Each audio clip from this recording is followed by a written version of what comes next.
الله من الشيطان الرجيم. بسم الله الرحمن الرحيم، والصلاة والسلام على المبعوث رحمة للعالمين محمد صلى الله عليه وعلى آله وأصحابه وسلم تسليما كثيرا. أمبالمو أمي علفو أمي سيكا علفو أمي على بركة على نعمة الإسلام والإيمان. أمي علفو سلاميا نعمة كان كتلك علفو كل من ينعمك. هل ننصوتيكو نيسري فنسري علفو كبركة. هل ندم بنغلانا مي هكلي بلا إبسك سري علفو كبركة. Dobe ala fem be dama ka kenaya be dama ka se be dama ka nafulo be dama do yere be kenaya babulu fantan tegeje hala atseka hal klifana sora yere o be ateseli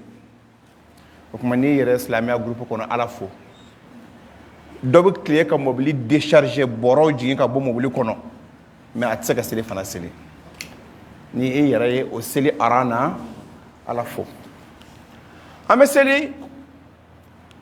ala kidenw na son herama kanu o ala kira muhammad ya kishi ani nema bay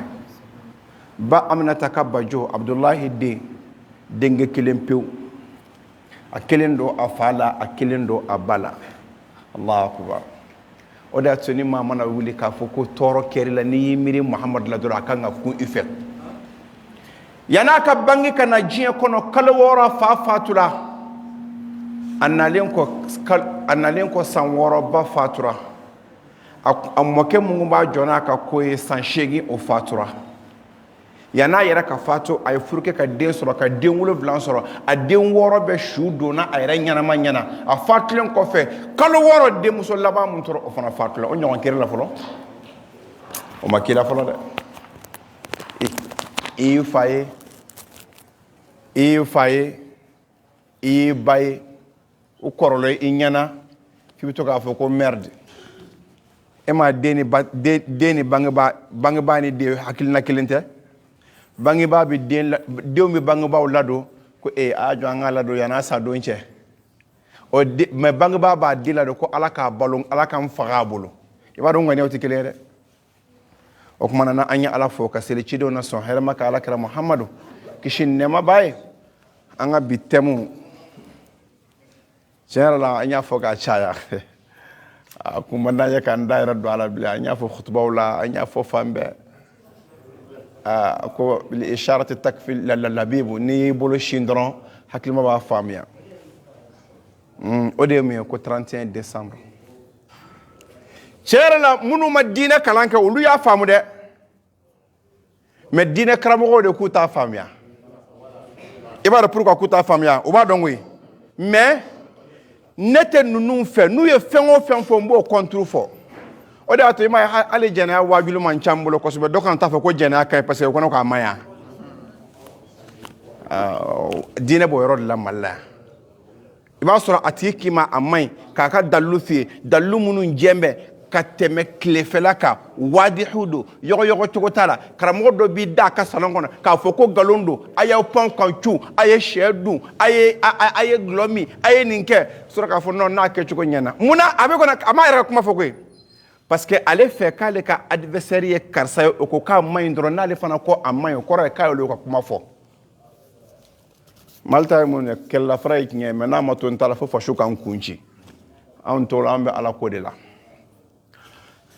amba ke sigarama sabay sigarama folo 31 décembre yere munyi sigarama flana say munya alabolo sigarama sabana sama kanga position jumenta akola angata fête into akodi ko la fête de Saint-Sylvestre ata weleta na don sera ortem to de fois la fête de Saint-Sylvestre. John de Saint-Sylvestre, 33e pape romain. Romain catholique ou 33e pape de Saint-Sylvestre. Saint-Sylvestre, bang la l'an 70. ka fatila 335 a bangina ka bɛn 31 décembre dɔ de ma ka kɛ église ɲɛmɔgɔ ye ka bɛn 31 décembre dɔ ma ka fatu a ka suko janaja kɛra ka bɛn 31 décembre ma ale de nana ka na conquérir kɛ ka kɛlɛ kɛ hakilina dɔ bɛ chrétien ma fɔ ko ala Jésus ye ala ye walima Jésus ye ala den ye ale de ye o ko propager k'a ko bonya fo k'a sabati bon 31 décembre fana o Julien ka boliba dɔ de mun bɛ Rome église kɔnɔ kunkolo fila b'a la kunkolo fila nɔrɔ bɛ ɲɔgɔn na tan dɔ ɲɛsin bɛ tan dɔ ɲɛsin bɛ tantɔ o de o boli bɛ sɔn ni sɛ de ye o boli bɛ sɔn ni sɛ de ye bon sisan ale de y'a fɛ ni 31 décembre sera i bɛ yen wo i tɛ yen wo i bɛ fan o fan fɛ i ka sɛ kelen faga lahɔrɔma kama ka t'o boli in na bon o de tora ka to a yɛlɛmana ka yɛlɛma ka yɛlɛma a kɛra anw kɔnɔ ko fɛti don silamɛ n'a fɔra ko fɛti don tiɲɛ don mais e ka fɛti tɛ a kɛ komi foyi ma kɛ dɔrɔn kɛlɛ wulila bon nin de ye 31 décembre ye n'i ye sɛ kelen faga 31 bonya kɔsɔn dɔrɔn a dɔ k'i ye oromɛw ka bolibani sɔn n'i ye sɛ faga i ka so parce que bi ye 31 a bila i kunna k'i ye boli sɔn Mali la yan boli min bɛ fo Rome hali n'i m'a faga i ka ŋaniya kɛ i k'a fɔ bon ne m'a faga n'o hakilina ye ne y'a faga ni yanni fɛti hakilina ye e ka Holandiya den kelen min ni ji hakilina ye ban a bɛ ɲɛ a tɛ ɲɛ o vodi don vodi filɛ da bɛ a bɛ ŋaniya la ko ji de bɛ n bolo o bɛ nin de fɔ an ɲɛ non faut exagérer trop a bɛ fɛn bɛɛ lajɛlen exagérer non c'est une simple fête fête man ko ne na koyi e kɛlen ko fête ka go ne ya ne ma maa ye ko fête ka di maa mun ye ka ne bɔ ja ka di ne ye koyi mais a man ɲi bon sisan an y'a kɛ fête ye fête mun ka ɲi ni fɛn bɛɛ Adama ko alimami na koyi sama se ko ayiwa kana ɲinɛ alimami ka 31 sɛ kɔ dɛ kulu n bɛ yan dɛ n ka 31 sɛ ayiwa tera n ka 31 sɛ ni bɛɛ nana ka na n ka 31 sɛ de an ka denmisɛnninw tun yɛrɛ ɲini sɛ la o tuma na an man go an si la an man ɲi de ye wala a bɛ mɔgɔw kɔnɔ ko yari dɔnnibaga dɔ de y'o fɔ ko karamɔgɔ b'a fɔ ma ko fɛn minnu man ɲi nɔ k'a bɛ kɛ mɔgɔ dɔw kɔnɔ i n'a fɔ ko a man ɲi mɔgɔ min ma k'olu bɛ ja dɔ sɔrɔ a la karamɔgɔ min k'a man ɲi k'o tɛ fɛn sɔrɔ o tɛ koyi a ja ye kelen ye an bɛɛ golo la a man ɲi dɔrɔn de jɛnɛya man ɲi a ka di an bɛɛ ye an m'an bɔ an si la k'an yɛlɛma a ka di an bɛɛ ye koyi mais a man ɲi de a hakili k'i ta ɲɔgɔn nɛgɛ taa minɛ kuma dɔ la ka to k'i bolo bila a cɛkisɛ la cɛkɔrɔbaw ka yafa ma ka taama n'a ye sira caman cɛ la o ka di an bɛɛ ye mais a man ɲi a bɛ n'a a man ɲi fɔ de dɔrɔn kana sin ka ne lajɛ ne tɛ ala ye ne tɛ ciden ye ne tɛ foyi ye ne bɛ ka fɛn dɔ de ɲɛfɔ dɔrɔn message dɔ dɔrɔn k'a fɔ ye i k'a faamuya ni ne bɛ ka kan a la m'a mɛn ala subhanahu wa ta'ala ko a ne kɔnɔ بعد أعوذ بالله من الشيطان الرجيم أكو أتأمرون الناس بالبر وتنسون أنفسكم وأنتم تتلون الكتاب أفلا تعقلون نكو أو ده بمشاجي لسه مغوما كدينا فو مغوي نكاي نماي أو ده بوفو مغوي نغتلك نينا أو يركونكو ألاكو نكو حكلي تاولا كرامغو بلوتي جولا أو كما حكلي تيلا karamɔgɔ b'a tɛgɛ ci walimuso tɛgɛ o kuma hakili t'i la karamɔgɔ 31 daga la o kuma hakili t'i la wa karamɔgɔ mun muso bɛ mèche don a kunna o kuma hakili t'i la karamɔgɔ mun muso bɛ bodi don kɛnɛma o kuma hakili t'i la wa a bila i kunna fini o fini ye haramu ye kɛnɛma musow la a n'a cɛ fila a bɛ halala don fini o fini ye haramu ye kɛnɛma muso k'a dɔn ka bɔ n'a ye a n'a cɛ so kɔnɔ a bɛ halala ye cɛ bɛɛ ka misi bɛ ɲɛkɔrɔ sa ni kolan ka di a don mɔgɔ tɛ salon kɔnɔ kuma ma ka to k'a munumunu ɲɛkɔrɔ taa jifilen fa ka na a n'a ka ko la taa nin bila yan fɛ a n'a ka ko la ni y'i sigi tabali kan yan fɛ a n'a ka ko la i ka to k'i ɲɛ daamu a la et puis c'est halala baraji faralen b'a kan wallahi a tɛ ko mais an bɛɛ hadamadenw de mais tiɲɛ ye tiɲɛ de alaykum anfusakum la yadurrukum man dalla idha tadaytum an bɛ bɛɛ min i yɛrɛ kun ye dɛ maa ka fili tɛ i tɔɔrɔ n'i y'a sɔrɔ i yɛrɛ kanda la o tuma na 31 a sɛ a duni haramun karamɔgɔ dɔw ko k'a fɔra ko isa bangini don bon peut-être a m'a dɔn k'o tɛ an karamɔgɔ isa bangini tɛ awo halni odo eska bi be ango ka akul la nu fa aya munta amisege ayaka la nufarriqu bayna ahadin min rusul wa qalu sami'na wa atana ko anta difference fido ci dew ni ñonche amba fa bema ala anyame wa ansona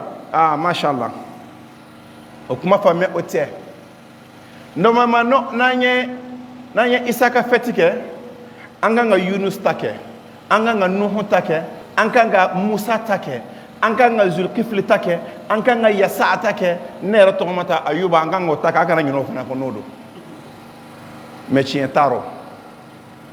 ita nyedon ebi pour le faire me testament fla de bi karamo wo fa ko chrétien dans nouveau testament et ancien testament kunu haramu bi halala o kuma wa jigini ka an karamo ni wa ma jigini ka manke kunu haramu bi halala de mais ibi bi halala fo yoro na kunu haramu na iba dam na fo bo vraiment kunu ne ka kala kuma bonya ne ko ni fe mu ya haramu ye munye men na kala fe were mo ko yen kala nya do nga fo mu ya haramu ye o te chien bi halala ko ra e sona mais ekere ngi sigi kunu haramu ate daga jana me de kafiri bi halala abe daga aya kwango chung ekele nda o kuma ekere nyoshi mashinya o manga kede o kuma 30 haram aya ka fo asul islamia be femu ngete mena o de lasuli ni lasuli nyandro femenye ni femu lasuli mananye imana masiri chuko islamia nyekoro atenye akata usulu tugu nyini ngaban o fana islamia kalam bulo fa ko usulu yani munu be fen lasili jatemene lasili jatemene est ce que lasili kay akay no kera fem ngene la lasili may imana chen chugo atenye imana fa bon gloy nene glomi nte chou atembon nona nte yere mo chite foyona est ce que wa daga ya atet daga ye parce que glo lasili haramu bo vraiment ne ko nga sumutige muso furu warte mulo ndesara seka muso furu c'est foi de tenye mais do seka sona tlonga strafe et pourtant aye mun fo c'est logique anganga pardonner est-ce que wa pardonner ayi otadaga ema ala kala ka fa sallallahu alaihi wasallam ako ya ma'ashara ash-shabab man istata'a minkum al-ba'a falyatazawwaj ako jeune jamakulu ni mam be se ka sani fere ka aw chala ko ni se ka nan songo soro ki ka musofuru ko musofuru mun fila ka abi inyana abato ibi nya jigi ka bo haramu filalla abato ibi yara makana angana do o yara bona kona parce que bi musofuru lo ni chefulu nga jana ka boni jenu munu yara mafuri Allahu akbar slogan de dugu na musumanu ba fo kulote fo fe ni chefulu lo nde ko ni chera mafuru kuti fe ni ko tia doma mon frère je suis marié même moi aussi je suis marié aussi ça fait quoi ta Allah sura nyen na Allah sonama akmana oto daga yew genat seka daga ye chuko muna de on ni femu asuluma ayera ka fo kunu amunte mun 31 kuna an hakil ngo fête simple do maintenant elle cherche kara doni la warala kadoni bonya ay asulu bela jeli la iya ka fo ka akuni sememe kafiriya da ka ani boli batu da ka islamé ka ngi yira ka boala ne ko ni ma fete ke 31 shobe mun kila de ni ma chef fara ado shobe mun kila on ni ko sanyala mado oye bonda flana ametola oboko sande yana mana karamo era ba fo era be dati calendrier be calendrier gurugiriande era be ninde fo e ka salaire be jingolla e ka misiri abu fo misiri la de ay wa hakil to misiri la kalo fa kalo sasira o be kenini kalo inde e bi ni jo awma ka may e chien fo ala risil ka hakil sigi ma nyefe ala ko kwana kono ako inna iddata shuhurin inda Allah 12 shahra yarajma ala ako kalo jate ala bolo kalo jate ala bolo ko e kalo tan fly cogo di yarajma ko fi kitabillah ala ka kitabu kono majma girgore nalaya sezir fes nalaya atujma yawma khalaqa samawati wal arda kabiri domuna ala e sankolo ani dugukolo da ay kalo tan fly jate da kono kalo tan fly da fara ko o e sankelenye minha kabo kalo tan fly ngono arba'atun hurumun la harma kalo nani arajaba seli fitini kalo francara kalo seliba kalo an lahorma sawa seli fitini kalo francara kalo ani muharram yɛrɛ sawa tuguma ɲɔgɔn nɔ ma kelen b'a danna ala ko cogo di a ko dhalika dinul qayyim a ko ko de yani ni mun fɔlen filɛ nin o de ye diinɛ tiɲɛ wa aw kana aw yɛrɛ kun tɔɲɛ a kɔnɔ aw kana aw yɛrɛ kun tɔɲɛ a kɔnɔ nin tɛ ala ka kuma jɛlenya bon ni san don o ye baarakɛla de i se tɛ o la mais i se bɛ mun na dun i ka salaire bɛ jigin 31 décembre i tɛ ka jamana mara o i ka worosɛbɛn sɛbɛnnen b'a la i tɛ ka jamana mara o diɲɛ jate bɛ kɛnɛ i tɛ ka jamana mara o diɲɛ du wɛrɛw bɛ yen minnu jate t'o ye o saudiya jate t'o ye o saudiya jate bɛɛ ye hijiriya de mais e se tɛ mun na yani ka taa i bolo genge o la i se bɛ mun na i bolo b'o la fɔlɔ kɛ i se bɛ jumɛn na 31 pétard ni ci ala ye masa ɲumanba ye dɛ ne hakili b'a la yanni san 7 kɔfɛ n'a kun sera karamɔgɔ kun mɔgɔ sensibiliser a ye pétard ni cili dabila jawuli man ɲi ala tɛ jawuli fɛ o ma ci ka kan na yɛrɛ u bɛ excuse mun fɔ ko non impôt bɛ sara de commerçant minnu bɛ nana ye n'a ma kɛ olu ka fɛnw bɛ san cogo di impôt bɛ sara cogo di jaa tiɲɛ tɛ gouvernement yɛrɛ de bɛ décret bɔ 31 septembre filɛ ni maa o maa pétard ni den kelen ci k'i bɛ minɛ mun kosɔn parce que k'a bɛ mɔgɔw ja wuli ni ma Cheikh Bukadiri jansa sitana Bukadiri b'o jansa mar ni k'i t'a to ala taara n tɛ an bɛɛ kelen ka to terroriste ta san parce que ko an bɛ siran ni pétard ni cira pa a bɛ kɛ an kɔnɔ ko pétard dɔ o b'a sɔrɔ ku fana ka mɔgɔw don ala k'an kisi o tɔɔrɔ ma o kɛra min ka bɛɛ ko vraiment c'est raisonnable a ye nin ko in dabila ten sa a kana mɔgɔw ja tigɛ sa e ma ye marifa ci k'a ma ni mɔgɔ ye pa i ka so kɔnɔ o b'a sɔrɔ bɛɛ bɛ kɛrɛfilɛ ni kɔfilɛ la parce que bɛɛ ja wuli bɛ o de ja wuli man di ala ye quoi est ce que marifa yɛrɛ ye fɛn ɲuman ya tasuma ye fɛn ɲuman ya tasuma man ɲi ala ye lajaba fɛn minnu da ka hadamaden lajaba n'a ye ala ma mɔgɔ lajaba ni diɲɛ foyi ye mun ka jugu ka tɛmɛ tasuma kan o de kama ala kira ko hali dantanfɛnw dugumɛnɛw mɛnɛmɛnɛw k'i kana dɔ siɲɛ fa tasuma ko k'a bɔn u ka ko haramu don ko maa si man ka ala ka danfɛnw ɲangata ni tasuma ye fo n'a bɔra tasuma yɛrɛ tigi la n'o ye ala ye a faamuyara o tuma na san ye nin jate kalo 12 don i se tɛ mun na ka n'o kɛ sa i se tɛ mun na o to yen mais i se bɛ mun na o kɛ wa sariya tɛ foyi ɲini fo k'a sɔrɔ i bɛ se mun na ala ye fɛn o fɛn ɲini fɛ o y'a sɔrɔ ala bɛ se ala t'a fɔ maa si ma ko i jɔ ka seli k'a sɔrɔ i tɛ se k'i jɔ ka seli a t'a fɔ maa si ma i sigi ka seli k'a sɔrɔ i tɛ se k'i sigi ka seli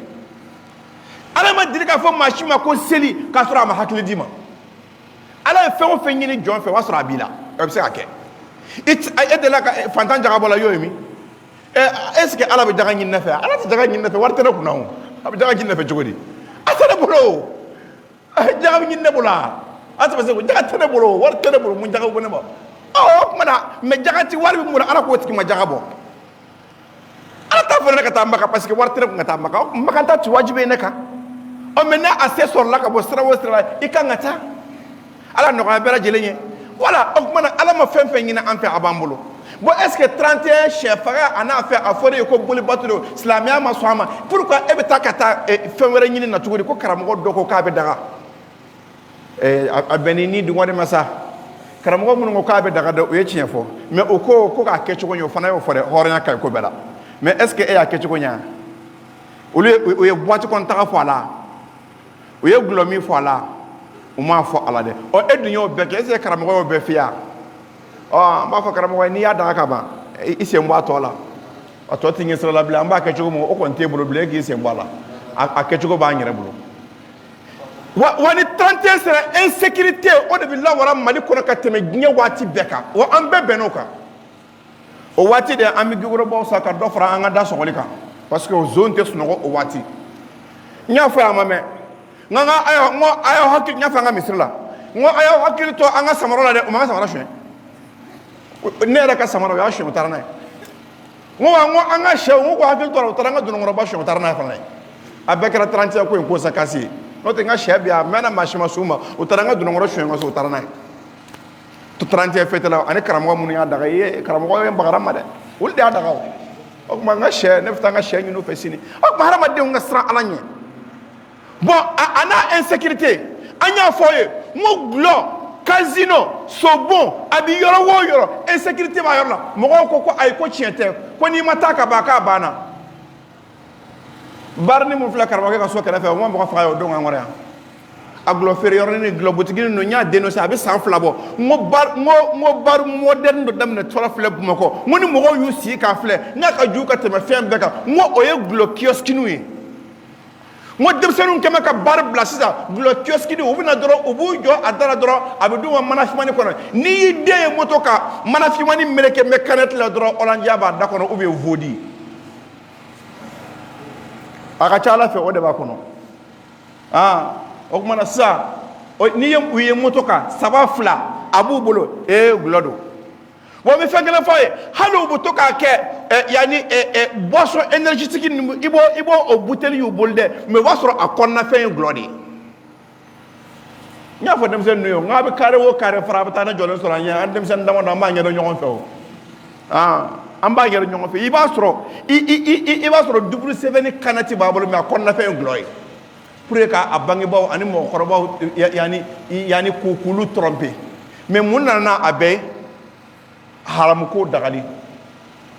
ani haram ko autoriser ni ani jamana like fenno be ni ya bo jamana kona abi akan jamana dew nyarama haklin tanya ba ka drogu mine ka drogu mine ka suraka glo autoriser haklin tanya ba wo klenga yana stupéfiant kata drogu mine kulu franyonga katu datu kasura ka bar ka teme barula kasura mo ko ne nu willa watu ko be patruke bardan bi ka chaya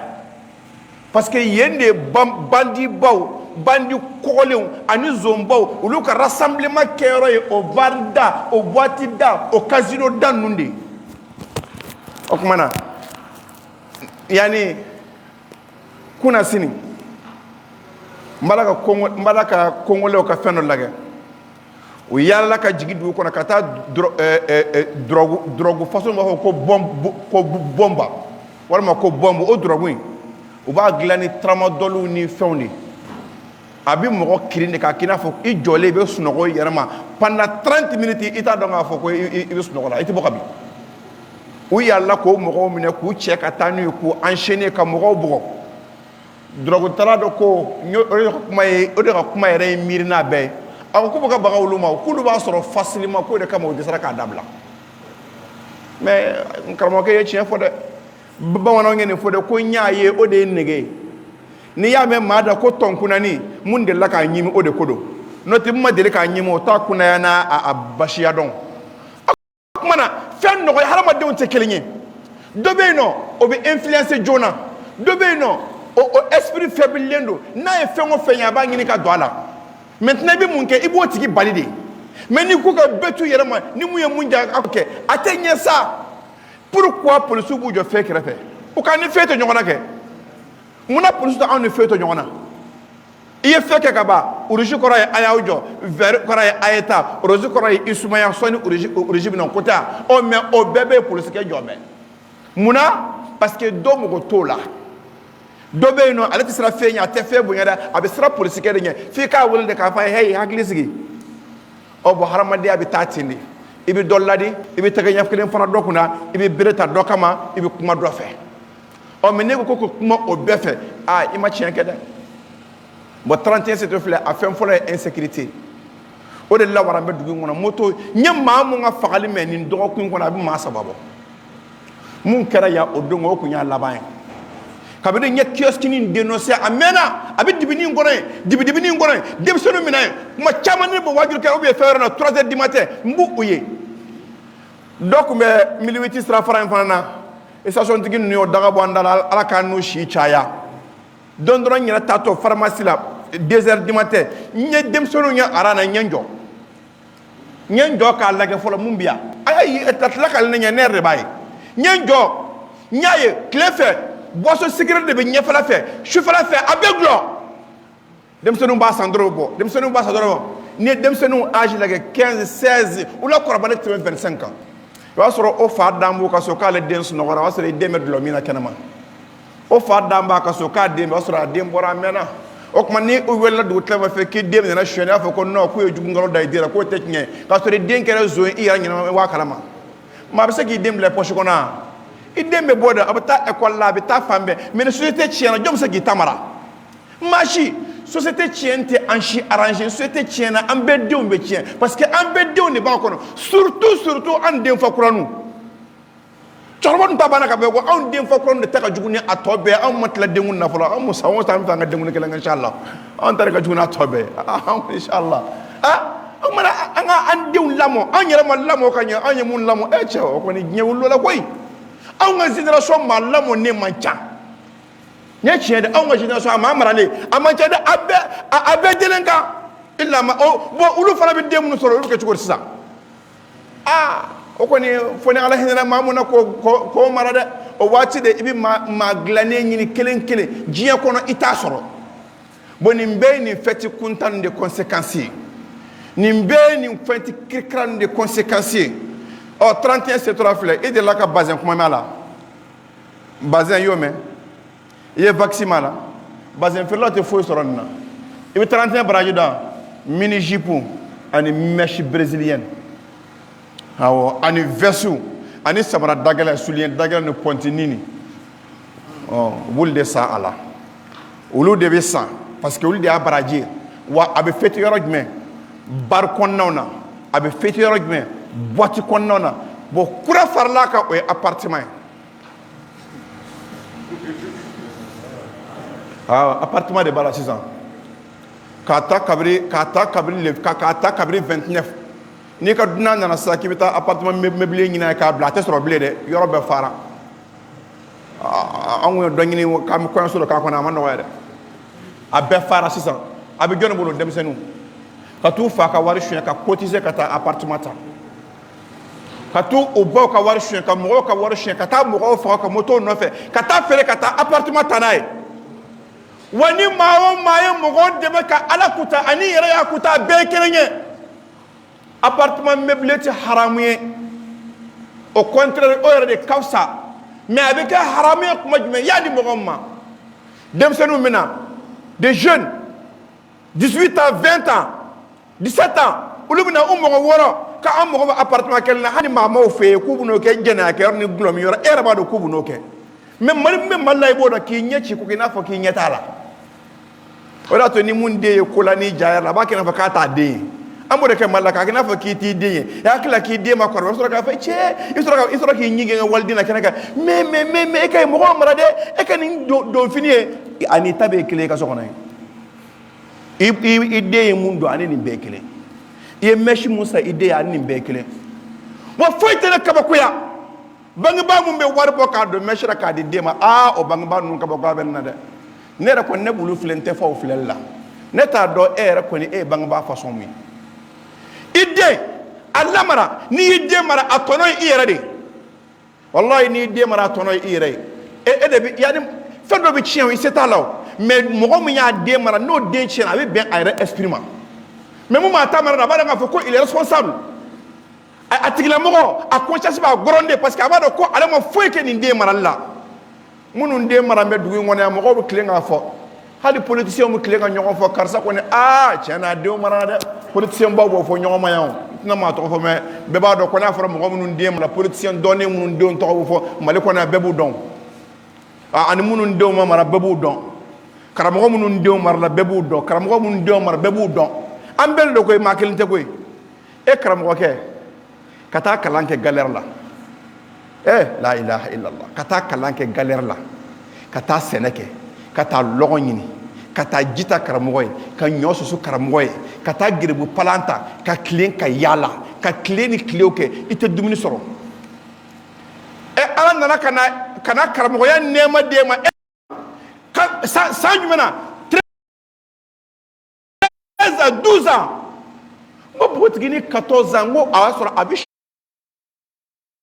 sɛtanɛ yɔrɔ dilan o y'a sɔrɔ sɛtanɛ terimuso don o y'a sɔrɔ sɛtanɛ terikɛ don o waati de kan ka veiller a kan k'a lajɛ e m'a ye jeune n'a bɛ ka wuli jeune fɛ tuma min na o b'a sɔrɔ fa dɔ de bɛ wuli a la a bɛ k'a kɔnɔ k'a fa yɛrɛ tɛ s'a la o waati de baara wulila npogotigini kɛtɔ ka npogotigiya daminɛ a b'a fɔ ko non ko hali papa yɛrɛ ɲɛ bɔlen bɛ tile fila in na ni fa yɛrɛ y'i sen bɔ a la o ngo wati de denw mara wati maintenant nga tan denw mara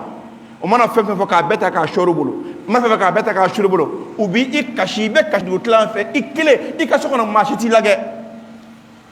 an k'an denw lajɛ 31 natɔ filɛ a y'aw denw kɔlɔsi waati surunyana a sabanan dɔ bɛna fɔ bɔn tiɲɛ na 31 kɔni man di ne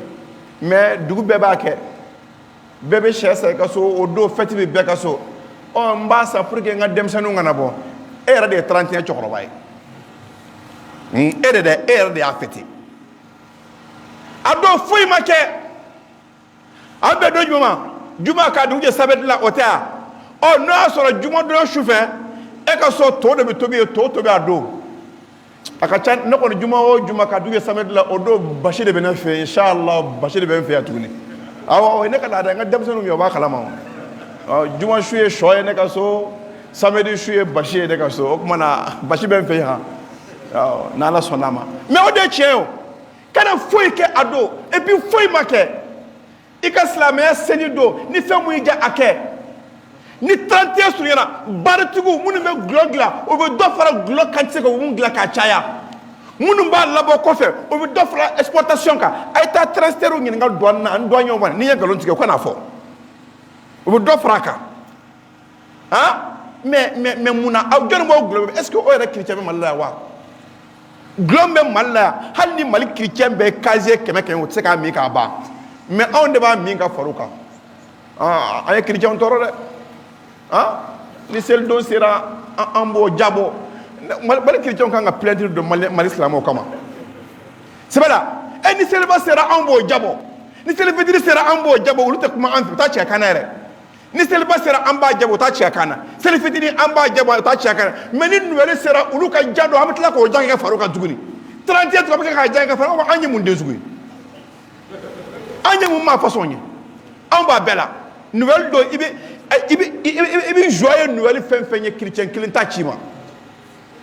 joyeux nouvelle fɛn min don i ka téléphone kɔnɔ chrétien foyi t'a ci ma silamɛ dɔrɔn ma ci joyeux Noël je suis fidèle avec les chrétiens o tuma na ala de m'u da fidélité bɛ se ka kɛ la ka tɛmɛ ala kan n ko mɔgɔw hakili la k'olu bɛ hinɛ ka tɛmɛ ala kan de o de ye maliyɛn kɔnɔ a bɛ mɔgɔw kɔnɔ k'u bɛ hinɛ ka tɛmɛ ala subahanahu wa taala kan k'a sɔrɔ u tɛ hinɛ ka tɛmɛ ala kan ala mun ye ala o de bɛ an dɔn hadamadenw ka siran ala ɲɛ hadamadenw ka sabali 31 natɔ filɛ nin sɛ joli donna pour que a bɛn ka bɛn 31 ma hali ni mɔgɔ min ka sɛ sera o tɛ sɔn ka a bɛn 31 ma wa a den kelen ni 600 jagoya parce que a da ka don waati de bɛɛ b'a fɛ bɛɛ b'a san sɛfeerelaw yɛrɛ ye wari caman sɔrɔ a waati gulɔfeerelaw ye wari caman sɔrɔ a waati u nana ni jaba caman ye a waati vɛsi feerelaw nana ni vɛsi tɛ haramu ye dɛ vɛsi feerelaw nana ni vɛsi kɛ mais vɛsi tɛ haramu ye dɛ mais k'a san 31 bonya kama o de ye haramu ye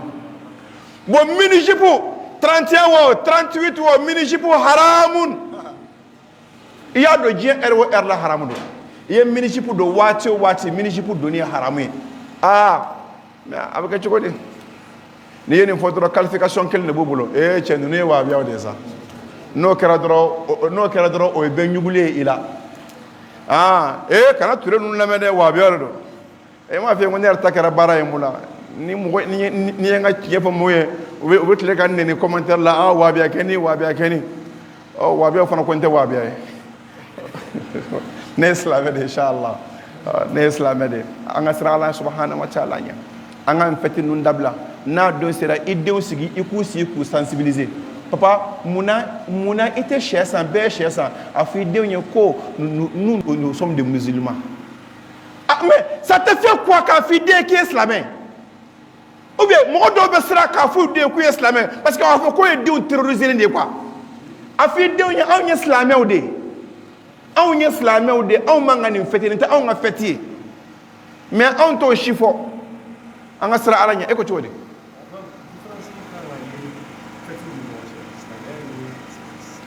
alakira muhammad sallallahu alaihi wasallam a nana madina a y'a sɔrɔ madinakaw fɛti ba fila b'u bolo u b'a fɛti n'a mɔgɔ kɔnɔ ko fɛti ye dɔrɔn ye n bɛna f'i ye sisan a nana sɔrɔ fɛti ba fila b'u madinakaw u b'a fɛti a ka d'u ye kosɛbɛ a ko ka bon a don a daminɛna u donn'u ka bɔngɔlɔw n'u ka bɔnjalaw kɔnɔ u bɛna dunun fɔ ni balafɔ daminɛ alakira ko k'a kɛra cogo di ko ya Rasulallah ni don fla nga bo an bolo yan way ni an nga fati ba fla de an ben fati amena alakira kuma ko qad abdala Allah minkum khairun minha ko ala ya fale aw ye fati fla la mun ko sanay ko o de celiba an selifitini ko nin taw ka sede ka dabla parce que tellement que madina ko be islam ya sebela o foro yo no ya dabla ma kebli mais an go fati doron fati ko faade be awna fet an ga fati ke doron ngo fati de kama top étoile be mali or tamna en fan nan top zikri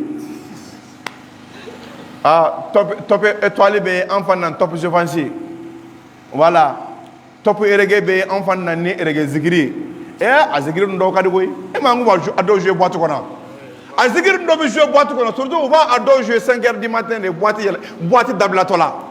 boîte manu dia fanya ala ce zikiri kanga zikiri ala kosuma la ilaha illallah a fo chuko nyima na bi hina do mo do suguna o jore boati kon nay mais bitiba do koro hala te rege koro o le kama abaka chuko di kaddo ngili ka emuya ngeta zikir dalawla zikir dala ala kosuma na sheni kana ala kosuma na bracelet itegera ala kosuma na ngmay baka ala jmen kosuma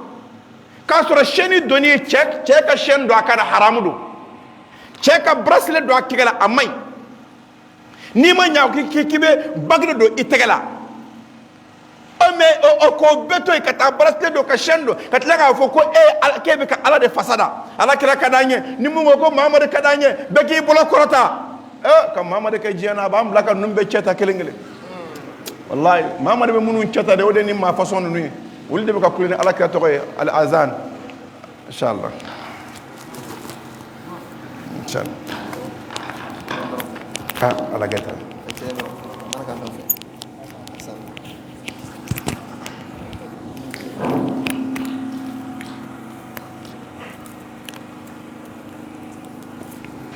الله أكبر الله أكبر الله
Come con soffro le tue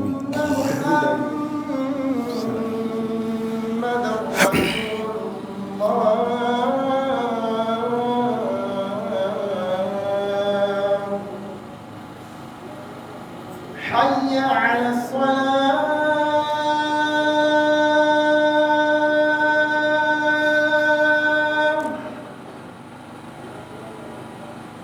حي على الصلاة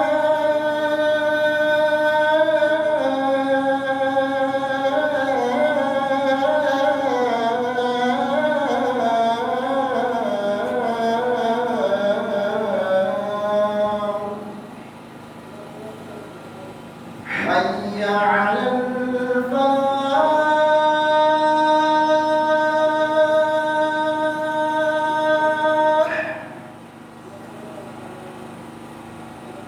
حي على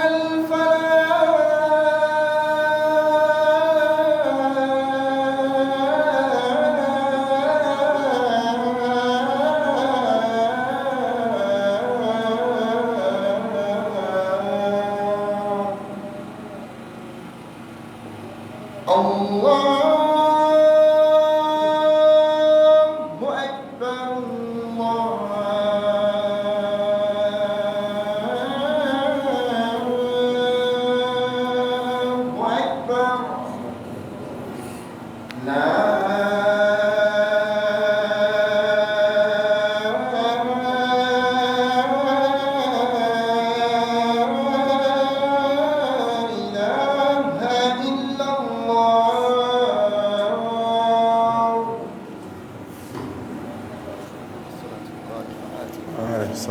الله وبركاته.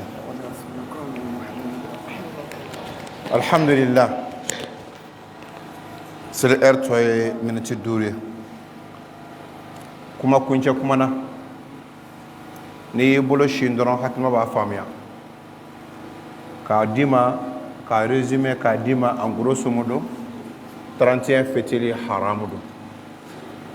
Il y a fêté ini ka dimbaya dron ka shia san ka tobi pour que aw ka dun shurafana dron kama mais 31 don bonya kama haramudo. Ini tirike ay ñogon fara ñonga yor dora glotala foy tala ka dumun do santé halna ke mishi sogoy mena esprit kera 31 bonya kama haramudo. Imana activité ke festivité la 31 bonya kama abeye haramudo. Mama mana dagaye aya dagaye na ni dumode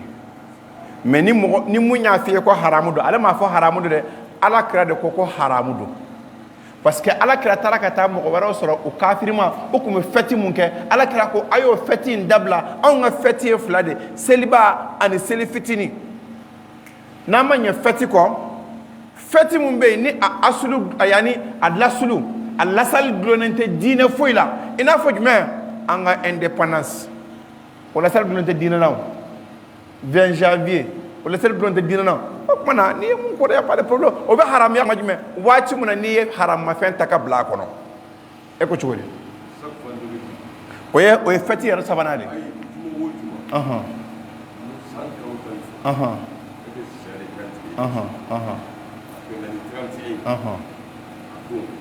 n y'o f'i ye o n ko i kana fɛn de kɛrɛnkɛrɛn 31 kama voilà i kana fɛn de kɛrɛnkɛrɛn 31 kama ne yɛrɛ ka juma tile fa to de mais n bɛ sɛ yɛrɛ k'a najira ka caya o de ye 31 don de n b'o kɛ hali juma natɔ inchallah fo ni n fatura ala kana n fatu yanni juma wɛrɛ cɛ o kuma na o ko de ko don ka fɛn dɔ de préparer 31 kama an b'a dɔn mɔgɔw b'a fɔ ko kuma dɔrɔn u bɛ politique de kɛ ala la bon vraiment ne tɛ foyi kɛ sa cɛ an kɔni ça va pas de problème n bɛ se ka siyɛni dɔ tobi dɔrɔn pour que u bɛ se ka nkalon da denmisɛnninw na ko pour que denmisɛnninw ka taa dumuni kɛ voisin bara o kuma n y'a k'o de kama tiɲɛ tɛ sa a yira i denw na 31 sisɛtora filɛ anw ye silamɛw de 31 fêtiri ye haramɛ i y'a mɛn wala ka n'a fêter ka na pétardini ci anw ye silamɛw de mais pourquoi i t'i ka silamɛya yira den na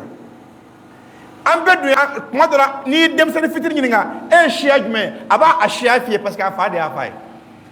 dɔ bɛ yen a ma deli ka s'u ka dugu la kaban ala k'a da hali a fa wolola bamakɔ yan ka mɔ bamakɔ yan ale yɛrɛ wolola bamakɔ yan mais a b'a dɔn k'a fɔ ko dugu dɔ b'olu la olu faw bɔ yɔrɔ min na mais a t'a yɔrɔ dɔn a t'a yɔrɔ dɔn n'i taara ne ka denmisɛnnin fɔ k'an bɔra dire est ce que ne ko ma ko dire bɛ sira jɔn o b'a fɔ ko sikaso sira mais o t'a yɔrɔ dɔn o b'a dɔn k'a fɔ k'u bɔra yen lasuli la o tuma na o lasuli kelen na a yira i denw ɲɛna ko anw ye silamɛw de nin fɛti in tɛ silamɛ fɛti ye 25 t'an ka fɛti ye 31 t'an ka fɛti ye kɛra o dɔrɔn de fɔlɔ an ma fɔ maa seegin ka wuli ka muru ta ka dɔ sɔgɔ parce que k'o ye chrétien la ne b'o fɔ a ye ka caya teri dɔ bɛ ne bolo ne n'a kari ka tɛmɛ n terikɛ bɛɛ kan o ye chrétien de mais lakumu diine ko waliya diine a ka diinɛ ba y'an ka diinɛ bɛɛ ɲɛ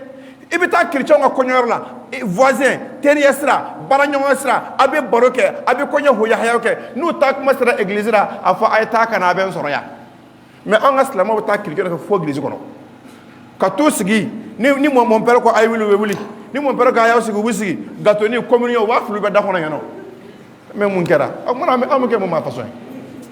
u bɛ gâteau fili u bɛ da kɔnɔ o dɔw ye dumunidenya de ye o u sɔrɔ ka nin ɲininka ne ko lɛ n'i taara yen lɛ bɛ se ka dun wa n ko a dun kɛ e tɛ chrétien ye ka ban i taa kun église la i terikɛ chrétien a nana i ka mariage kɛyɔrɔ la a ye baro kɛ a ye wucuwacɛ kɛ lazara a bɛ taa silamɛfuruyɔrɔ la a fɔ ko n terikɛ paul n ma kɔnɔ yan an bɛ taa misiri la ka na a ma f'i ye k'a tɛ kɛ teri ye o diinɛ t'e ta ye o ye ala de ta ye o n'a silamɛya ka d'a ye a ka don kɛ ou bien a ka don an b'a ɲini ala fɛ ala k'an bɛɛ sababa ma ala ka sabara yira an na ani kuma laban n ɲinɛna dɔw b'a fɔ ko bɔn k'u t'u da ka sunɔgɔ ko fo minnu ka se fo san ka yɛlɛma san yɛlɛmana a mɛnna dɛ